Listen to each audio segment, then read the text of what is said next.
ವಾಲ್ಮೀಕಿ ಅವರ ಪುತ್ಥಳಿ ಅನಾವರಣ ಭಾಳ ದಿನಗಳ ಈ ಭಾಗದ ಜನಕ್ಕೆ ಬೇಡಿಕೆ ಆಗಿತ್ತು.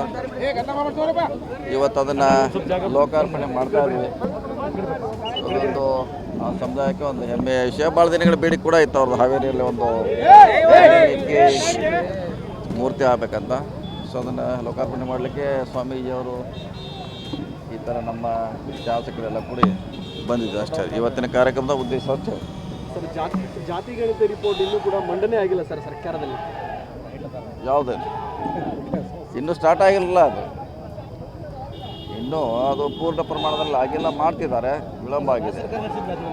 ನಮ್ಮದೇ ಇನ್ನೂ ಆಗಿಲ್ಲ, ಪೂರ್ಣ ಪ್ರಮಾಣದಲ್ಲಿ ಇನ್ನೂ ಮಾಡಲಿಕ್ಕೆ ಆಗಿಲ್ಲ. ಇನ್ನೂ ಬಹುಶಃ ಟೈಮ್ ಆಗ್ಬೋದು. ಸರ್, ಈಗ ಹಂಚಿಕೆ ಆಗಿರೋದ್ರಲ್ಲಿ ಅಲೆಮಾರಿಗಳಿಗೆ ಅನ್ಯಾಯ ಆಗಿದೆ ಅಂತ ಒಂದು ಇದು ಅದರಲ್ಲಿ ಅವ್ರಿಗೆ ರಿಸರ್ವ್ ಇದೆ.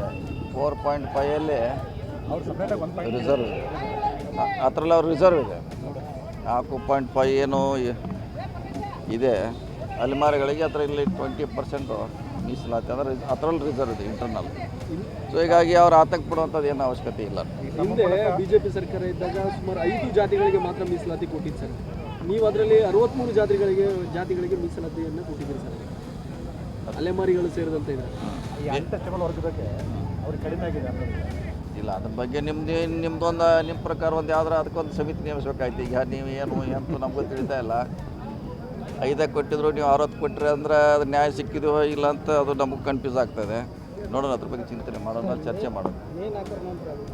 ಇಲ್ಲ, ಅದ್ರ ಬಗ್ಗೆ ಇಲ್ಲ, ಸಾಕೀಗ ಕ್ಯಾಬಿನೆಟ್ ಎಕ್ಸ್ಟೆಂಡ್ ಸರ್ ಎಲ್ಲ ಊರಲ್ಲಿ ಹೇಳಿ ನಾವು ವಿಚಾರ ಎಲ್ಲ ಒಂದೇ ಕ್ಯಾಬಿನೆಟ್ ಒಂದೇ 4 ತಾರೀಕು ಒಂದೇ ಅದು ನೋಡೋಣ.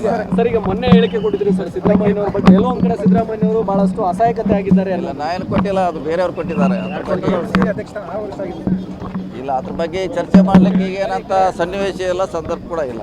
If you like this video, ಬೇಗ ಲೈಕ್ ಮಾಡಿ, ಕಾಮೆಂಟ್ ಮಾಡಿ, ಶೇರ್ ಮಾಡಿ ಹಾಗೂ ಯೋಯೋ ಟಿವಿ ಕನ್ನಡವನ್ನು ಸಬ್ಸ್ಕ್ರೈಬ್ ಮಾಡಿ.